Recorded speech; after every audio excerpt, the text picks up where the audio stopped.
कि अधिकतर लोग परमात्मा को मानते तो हैं, लेकिन अधिकतर लोग ईश्वर को जानते नहीं हैं।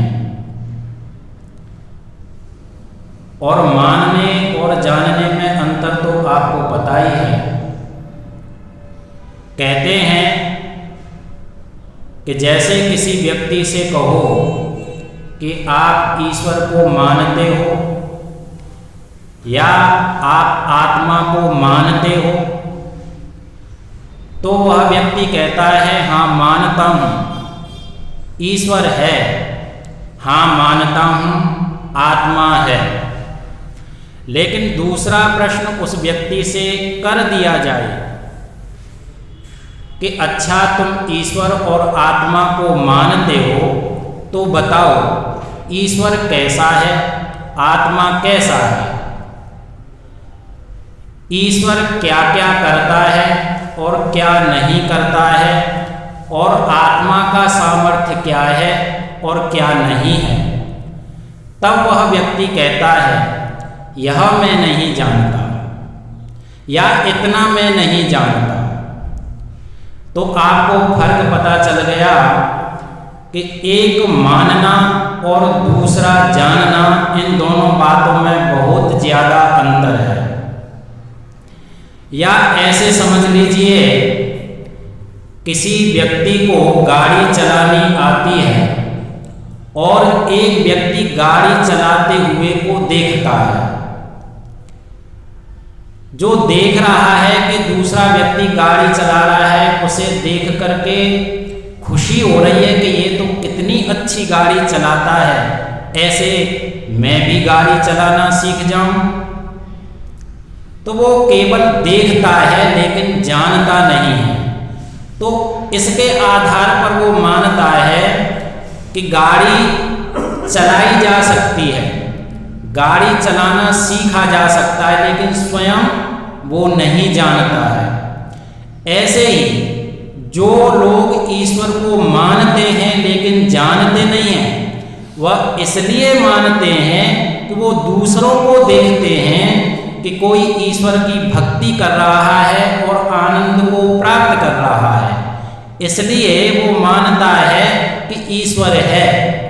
वो दूसरे व्यक्ति को देखता है कि उसने ईश्वर की पूजा पाठ अर्चना वंदना करके या यज्ञादि उत्तम कर्म करके यश प्रतिष्ठा मान सम्मान को प्राप्त किया है, तो इसका मतलब ये है कि ईश्वर है, जिसकी वजह से ये सब चीजें दूसरे व्यक्ति को प्राप्त होती हैं।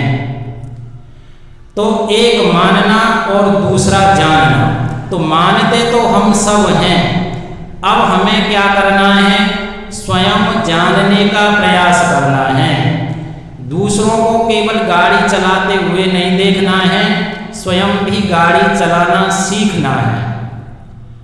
तो इसके लिए सबसे महत्वपूर्ण यह है कि पूर्ण विश्वास परमपिता परमात्मा पर ऐसा हो कि परमात्मा संसार में है, वह संसार के कण कण में विद्यमान है।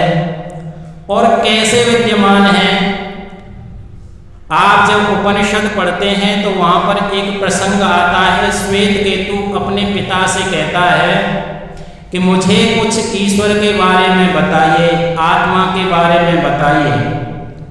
तो वहां तत्वमसि का उपदेश श्वेत केतु के पिता उसको देते हैं और श्वेत केतु ये कहता है कि मुझे अच्छे से समझाइए।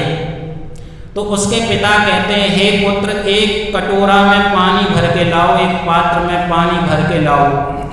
वह ले आता है और रख देता है। फिर श्वेत केतु से कहते हैं, हे पुत्र, एक नमक की डली लेकर के आओ और इस पानी में उसे डाल दो।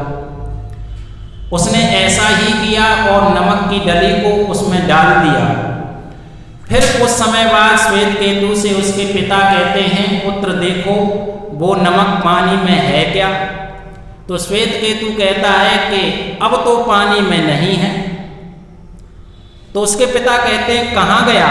अभी तो तुमने पानी में डाला था थोड़ी देर पहले, यही होगा, ध्यान से देखो। तो श्वेत केतु है, दिखता नहीं।